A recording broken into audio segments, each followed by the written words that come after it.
Hi friends, मैं हूं ताहिर परवेज और आप देखना शुरू कर चुके हैं मेरा YouTube channel CM classes. CM class में आजकल हम डिस्कस कर रहे हैं मोशन इन ए प्लेन के बारे में, जो कि एनसीईआरटी 11th क्लास के 3rd चैप्टर है और उसी में है दिया हुआ है एक टॉपिक सर्कुलर मोशन के बारे में। सर्कुलर मोशन के बारे में कुछ बेसिक कॉन्सेप्ट हमने पिछले लेक्चर में आपको बताया था। आज हम जो बात करेंगे वो सर्कुलर मोशन से ही रिलेटेड होगा, बट यहाँ पे आज हम बात करेंगे एक्सेलरेशन के बारे में कि जब कोई पार्टिकल किसी सर्कुलर पाथ पे मूवमेंट कर रहा होता है तो उस केस में कौन कौन से एक्सेलरेशन यहाँ प्रोड्यूस होते हैं। आज उन्हीं एक्सेलरेशंस के बारे में हम यहाँ डिस्कस करेंगे। तो सबसे पहले थोड़ा सा हल्का सा हम रिव्यू ले लेते हैं, एक पुराना पीछे के कॉन्सेप्ट भी ले लेते हैं कि एक्सेलरेशन क्या होता है, ताकि यहाँ पे आपको उसको जोड़ते हुए जब आप पूरी चीज समझेंगे तो ज्यादा बेहतर आपको समझ में आएगी। तो आइए देखते हैं सबसे पहले एक्सेलरेशन क्या होता है। Acceleration is equal to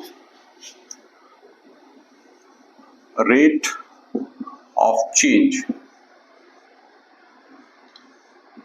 in velocity with respect to time, समय के सापेक्ष।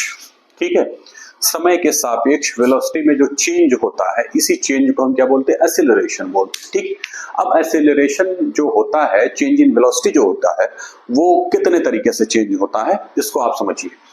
वेलोसिटी हमने यहां बात करी है, चेंज इन वेलोसिटी की बात करी, स्पीड की बात नहीं किया, वेलोसिटी की बात। और जब हम वेलोसिटी की बात कर रहे होते हैं तो हम इसमें दो चीजों को इंक्लूड करते हैं, एक है मैग्नीट्यूड और दूसरा है डायरेक्शन।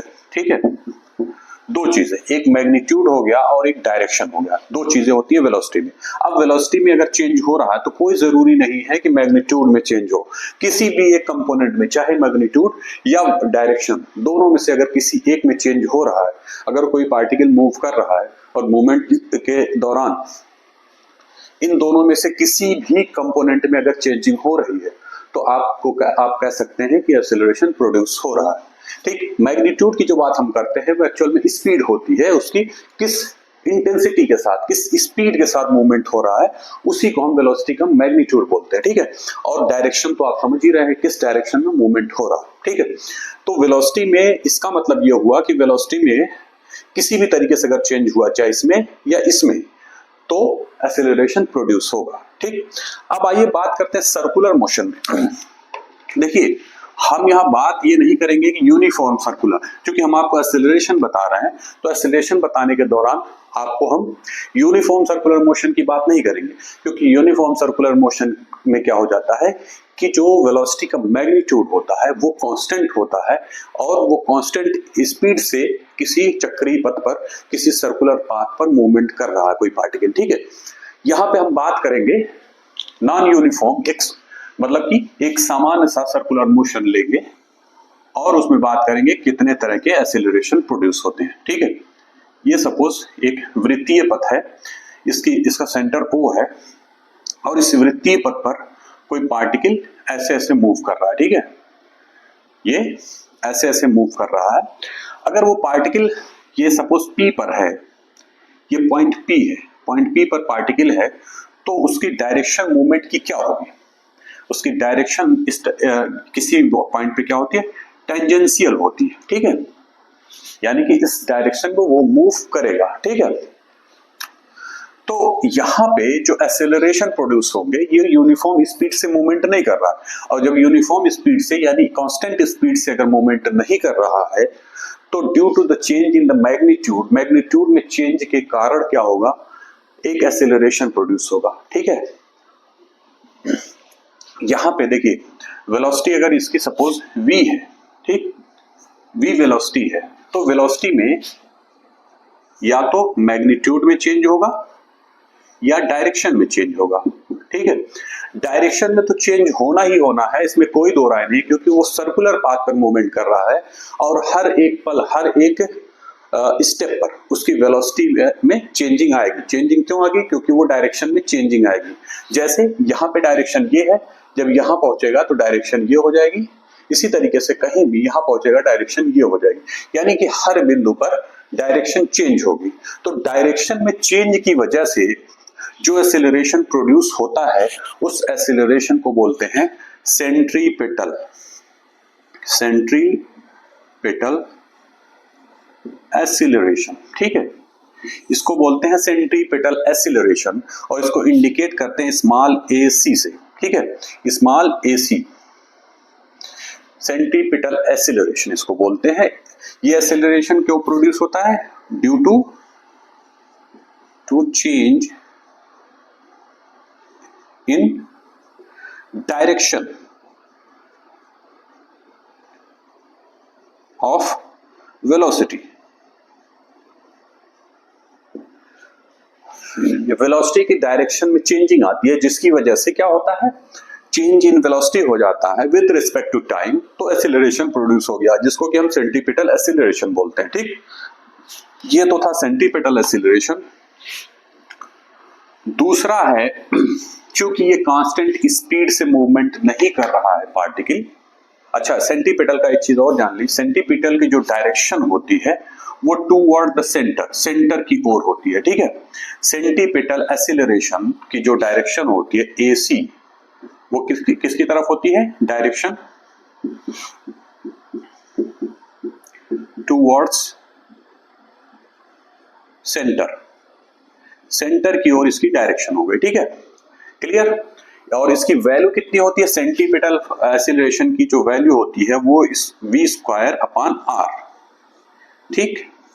सेंट्रीपिटल एक्सीलरेशन का जो मान होता है AC = v²/r, ये हो गया इसका मान, ठीक है। अब आइए हम बात कर लेते हैं टेंजेंशियल एक्सीलरेशन, ठीक है। दूसरा जो एक्सीलरेशन प्रोड्यूस होता है उसको बोलते हैं टेंजेंशियल एक्सीलरेशन, टेंजेंशियल एक्सीलरेशन, ठीक। इसको हम रिप्रेजेंट करते हैं AT से, ठीक है। टेंजेंशियल एक्सीलरेशन तब प्रोड्यूस होता है जब वेलोसिटी के मैग्नीट्यूड में चेंजिंग होती है, यानी कि अगर ये यूनिफॉर्म सर्कुलर मोशन है तो उस केस में AT प्रोड्यूस नहीं होगा। AT तभी प्रोड्यूस होगा, टेंजेंशियल एक्सीलरेशन तभी प्रोड्यूस होता है जबकि body non uniform circular motion में हो, यानी कि उसकी स्पीड में चेंजिंग आती रहे, ठीक है। हर स्टेप पर स्पीड में चेंजिंग आएगी, यानी कि जो वेलोसिटी का मैग्नीट्यूड होगा उसमें चेंजिंग आएगी, तो ये एक्सीलरेशन प्रोड्यूस होगा, ठीक है। ये क्या होगा? Acceleration due to change in magnitude of velocity,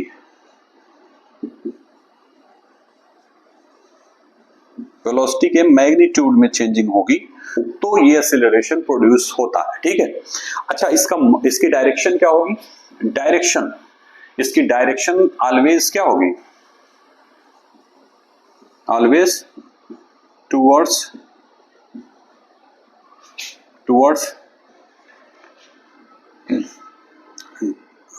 tangent in direction of motion, ठीक है। यानी कि किसी भी पार्टिकल, जब कोई पार्टिकल किसी भी सर्कुलर पाथ पर मूवमेंट कर रहा होता है तो जिस डायरेक्शन में वो मूवमेंट कर रहा है उसी डायरेक्शन में टेंजेंट की डायरेक्शन में होगा, टेंजेंट के टुवर्ड्स होगा। यानी कि यहाँ बिंदु P पर अगर चूंकि मूवमेंट ऐसे ऐसे हो रहा है तो बिंदु P पर अगर हम बात करें कि इस पे जो है टेंजेंशियल एक्सीलरेशन की डायरेक्शन क्या होगी, तो वो डायरेक्शन निकालने के लिए हमें इसी पे टेंजेंट ड्रा करना पड़ेगा। पॉइंट P पर एक टेंजेंट हमने ड्रा किया ये, और चूंकि डायरेक्शन इसकी मूवमेंट इधर ही है तो इसलिए इसकी डायरेक्शन ये हो जाएगी, ना कि इधर नहीं होगी, क्योंकि ये मूवमेंट इधर इस डायरेक्शन में हो रहा है, ठीक है। तो ये हो गई हमारी ये AT, ठीक, और ये हो गया AC, AT और AC सेंट्रीपिटल एक्सीलरेशन और AT जो है ये टेंजेंशियल एक्सीलरेशन, ठीक। टेंजेंशियल एक्सीलरेशन की जो वैल्यू निकाली जाती है वो है AT = dV/T dt।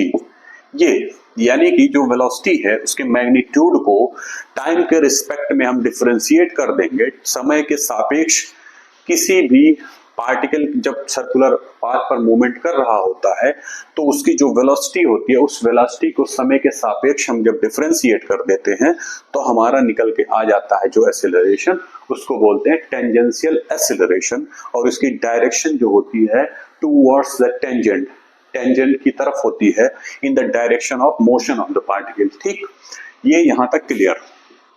अब आइए हम बात करें तीसरा एक्सेलरेशन जो प्रोड्यूस होता है उसको क्या बोलते हैं। एक्सेलरेशन नेट एक्सेलरेशन बोलते हैं। थर्ड जो है वो है नेट एक्सेलरेशन। ठीक, नेट एक्सेलरेशन क्या है?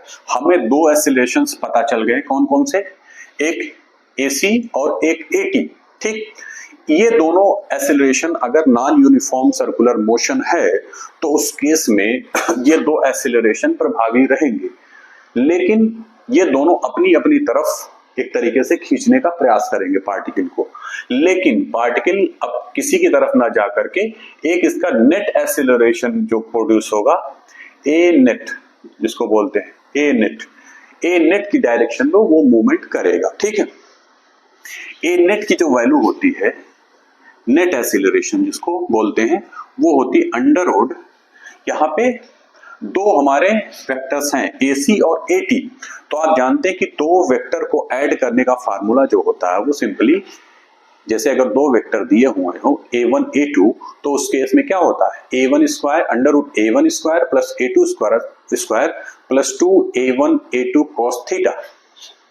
आप ये समझिए कि जैसे ये दो वेक्टर है, ठीक, ये a1 है और ये a2 है। ठीक, इनके बीच का एंगल थीटा है। इनको सिंपली इनका नेट आपको वेक्टर अगर निकालना हो, परिणामी वेक्टर, तो क्या करते हैं, a is equal to under root a1 square plus a2 square plus 2a1 a2 cos theta.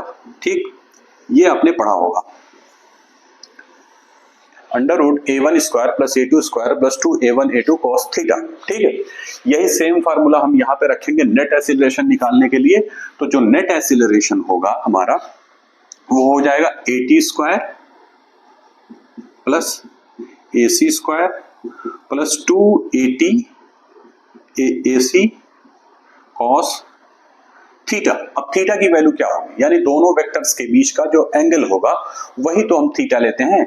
यहाँ पे थीटा की वैल्यू 90 है तो cos 90, ठीक, ये निकल जाएगा। और cos 90 की वैल्यू जानते हैं आप 0 होती है, cos 90 की वैल्यू 0, तो ये पूरा टर्म 0 हो जाएगा। ये डायरेक्टली बचेगा at square plus ac square, a net is equal to, मुझे लगता है यहां तक एकदम स्पष्ट हो गया, क्लियर हो गया होगा, कोई दिक्कत नहीं है।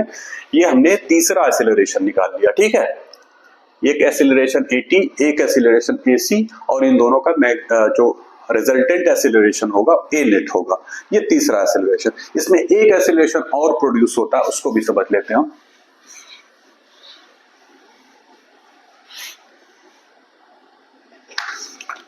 एक एक्सेलरेशन क्या है, चौथा एक्सेलरेशन, जब कोई पार्टिकल किसी सर्कुलर पाथ पर मूवमेंट कर रहा होता है उस केस में एक एक्सेलरेशन प्रोड्यूस होता है जिसको बोलते हैं एंगुलर एक्सेलरेशन। एंगुलर एक्सेलरेशन, ठीक, एंगुलर एक्सेलरेशन को रिप्रेजेंट करते हैं अल्फा से। ठीक है, अल्फा से इसको, ये एंगुलर एक्सेलरेशन क्या होता है, जैसे कि जब अभी तक जो हमने बात करी थी एक्सेलरेशंस की, वो एक्चुअल में लीनियर मोशन की बात, एक तरीके से लीनियर मूवमेंट, यानी कि पार्टिकल इसके पथ पर मूवमेंट कर रहा होता है। ठीक है, लीनियर से अर्थ ये नहीं है कि सीधी रेखा में, लीनियर से अर्थ है कि उसकी कुछ डिस्टेंस वो कवर कर रहा है। ठीक है, लेकिन यहाँ पे एक हमने बताया था स्टार्टिंग में कि दो तरह की गतियां होती हैं जब वृत्तीय पथ पर, यानी सर्कुलर पाथ पर जब कोई पार्टिकल मूव कर रहा होता है तो दो तरह की गतियां होती है। एक तो उसके सरकमफ्रेंस पर मूवमेंट होता है और दूसरा एंगल का मूवमेंट। जैसे अगर यहाँ पे P पॉइंट पर पार्टिकल है और वो मूव कर रहा है इस डायरेक्शन में, ठीक है, ऐसे मूव कर रहा है, और यहां से इसकी रेडियस अगर हम r ले लें, ठीक, अब ये पार्टिकल इधर मूव किया तो ये तो कुछ डिस्टेंस, अगर मान लिया ये पॉइंट Q पे आ गया पार्टिकल, तो उसकी डिस्टेंस कवर्ड कितना हो जाएगी, यहां से लेकर के यहां तक ये डिस्टेंस पूरी उसने कवर करी। साथ ही साथ इस इतनी दूरी तो चला ही, ये एंगुलर मूवमेंट भी हुआ। मान लीजिए थीटा है तो दो तरह की गतियां हो गई, एक हो गया ये जो चेंज डायरेक्शन में सॉरी ये जो डिस्टेंस कवर्ड हो जाएगी, और ये एंगुलर डिस्टेंस, ठीक है। अभी तक जो एक्सीलरेशन हमने निकाले वो क्या था, वो एक तरीके से जो सेंटीपिटल खास तौर से, तो वहां पे हमने क्या किया था कि डिस्टेंस कवर्ड उसके रिस्पेक्ट में हमने वो चीजें ली थी, ठीक है। यानी डिस्प्लेसमेंट के सापेक्ष कितना डिस्प्लेस हुआ, लीनियर डिस्प्लेसमेंट, उसके सापेक्ष हमने एक्सीलरेशन निकाला था, ठीक। यहां पे एंगुलर डिस्प्लेसमेंट हो रहा है, तो एंगुलर डिस्प्लेसमेंट, तो एंगुलर वेलोसिटी क्या होती है, angular velocity is equal to d theta upon d t. ये आपको बताया था स्टार्टिंग में कि जैसे वहां लीनियर एक्सीलरेशन, और क्लियर हम समझते हैं। देखिए दो चीजें हैं, एक हो गया लीनियर और एक हो गया एंगुलर, ठीक। आप समझिए लीनियर की जब हम बात करेंगे तो डिस्टेंस की बात करेंगे, लीनियर डिस्प्लेसमेंट या डिस्टेंस, ठीक। लेकिन जब हम एंगल की बात करेंगे तो एंगुलर डिस्प्लेसमेंट यानी कि थीटा, ठीक। इसी तरीके से लीनियर वेलोसिटी अगर हम बात करेंगे तो ये हो जाएगा, ये इसकी वैल्यू कितना होगी, ds अपॉन dt। और जब हम एंगुलर वेलोसिटी की बात करेंगे तो उसको ओमेगा से रिप्रेजेंट करेंगे, d थीटा अपॉन dt, ठीक। इसी तरीके से एक्सेलरेशन भी होता है। लीनियर एक्सेलरेशन में जो हमने सेंटीपिटल एक्सेलरेशन लिया था, या फिर टेंजेंशियल एक्सेलरेशन, तो उसको हमने a से रिप्रेजेंट किया था, और इसकी वैल्यू जो होगी dv अपॉन dt, यानी वेलोसिटी को टाइम के सापेक्ष जो हम डिफरेंशिएट कर देंगे तो हमारा लीनियर एक्सेलरेशन निकल जाएगा। इसी तरीके से यहाँ एंगुलर एक्सेलरेशन ये हो जाएगा D omega upon d T, ठीक है। ये चीजें निकल के आ जाएंगी, ठीक। तो यहाँ पे हमने जो एक्सेलरेशंस बताए वो चार तरह के एक्सेलरेशंस हो गए। आइए देखते हैं एक एक करके, फिर से रिवाइज करते हैं, थोड़ा सा समझ लेते हैं। जैसे सबसे पहला जो है 4 टाइप्स के एक्सेलरेशंस। पहला जो है, पहला हमारा हो गया सेंट्रीपेटल एक्सेलरेशन, ठीक। दूसरा हमने बताया टेंजेंशियल एक्सेलरेशन, ठीक। और तीसरा हमने बताया नेट एक्सेलरेशन, और चौथा हमने बताया एंगुलर एक्सेलरेशन।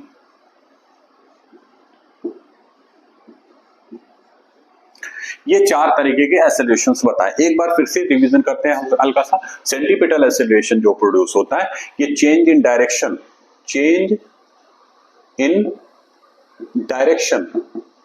ऑफ वेलोसिटी के डायरेक्शन में जो चेंज होता है उसकी वजह से जो एक्सेलरेशन प्रोड्यूस होता है उसको क्या बोलते हैं, सेंट्रीपिटल एक्सेलरेशन बोलते हैं। उसकी डायरेक्शन जो होती है टुवर्ड्स द सेंटर की ओर होती है, ठीक। दूसरा हमारा है टेंजेंशियल एक्सेलरेशन। टेंजेंशियल एक्सेलरेशन तब प्रोड्यूस होता है जब particle non uniform circular motion में होता है, तो उस केस में क्या होता है, मैग्नीट्यूड जो वेलोसिटी का होता है, वेलोसिटी का मैग्नीट्यूड यानी कि स्पीड चेंज होती रहती है, कहीं 10 मीटर पर सेकंड, कहीं 12 मीटर पर सेकंड, कहीं 8 मीटर पर सेकंड, मतलब चेंजिंग जो होती रहती है, उसकी वजह से ये एक्सेलरेशन प्रोड्यूस होता है टेंजेंशियल, ठीक। इन दोनों से फिर हमने निकाला उनका नेट, क्योंकि दोनों अलग अलग डायरेक्शन पे एक दूसरे से 90 डिग्री पर वो प्रभावी रहते हैं, इसलिए उनका नेट एक्सेलरेशन भी हमने निकाला, जो कि फार्मूला था A net is equal to √AT square plus AC square. ये नेट एक्सेलरेशन निकाल दिया था, ठीक है। यहां पे एक चीज और हम बताना भूल गए थे, आपको बता दें, अगर हम एंगल की बात कर लें,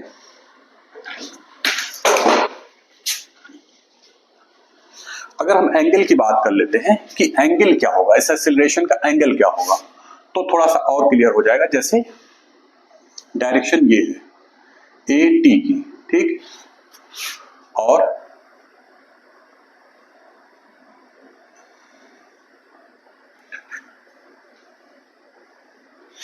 ये डायरेक्शन है, और दूसरा जो AC की डायरेक्शन है वो A इस तरफ है, ठीक है। तो इसका नेट जो एक्सेलरेशन होता था A नेट, ठीक है, ये हो गया A नेट, और ये है ये AC की डायरेक्शन, ठीक, AC। तो नेट एक्सीलरेशन ये नहीं का, इस एक्सीलरेशन की जो डायरेक्शन होती है वो यहां से हम लेते हैं, ठीक है। ये अगर अल्फा है, सॉरी अगर इसको हम थीटा ही मान लें सपोज, ठीक है, थीटा मान लें अगर, तो tan theta is equal to हो जाएगा, tan theta is equal to AC upon AT। यहां से हम एंगल भी निकाल सकते हैं। एंगल जनरली हम टेंजेंट से ही लेते हैं, लेकिन अगर आप इधर से ले लेंगे तब भी कोई दिक्कत नहीं है। यहां से अगर हम रेडियस से लेंगे तब भी कोई दिक्कत नहीं है, तब ये 90 माइनस हो जाएगा, उससे कोई दिक्कत नहीं है, ठीक है। तो डायरेक्शन जनरली हम टेंजेंट से ही लेते हैं कि टेंजेंट से उसकी डायरेक्शन क्या है, इस हिसाब से डिफाइन करते हैं, ठीक है। तो ये हो गया हमारा नेट एक्सीलरेशन, और नेट एक्सीलरेशन की डायरेक्शन AC अपॉन AT, ठीक।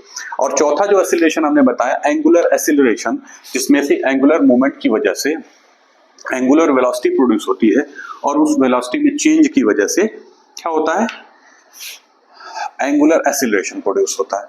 तो ये थे हमारे एक्सीलरेशंस, ठीक है।